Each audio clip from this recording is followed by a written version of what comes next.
नमस्कार, मी कादंबरी जाधव आणि स्वागत आहे तुमच्या सर्वांचं माझ्या यूट्यूब चॅनलमध्ये. आपण भगवद्गीतेतील अर्जुन विषाद योगमधील 35 श्लोक आत्तापर्यंत पूर्ण केलेले आहेत. आज आपण पाहणार आहोत 36वा श्लोक. तर सुरू करूयात राधे राधे म्हणून.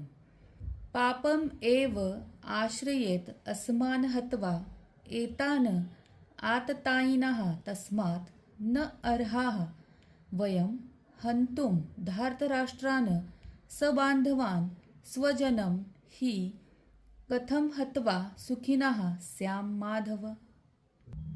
म्हणजेच या आतताई आक्रमकांना आम्ही ठार मारले तर आम्हाला पापच लागणार आहे.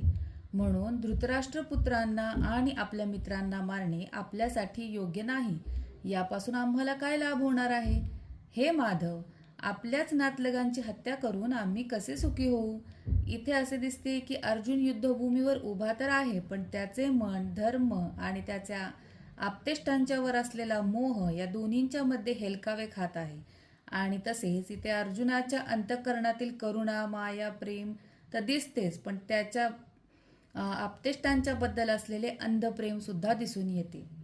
तात्पर्य जसेच्या तसे पुढच्या व्हिडिओमध्ये ऐकायला मिळेल. आत्ता इथेच थांबू. तोपर्यंत धन्यवाद. राधे राधे. भेटूयात पुढच्या श्लोकामध्ये.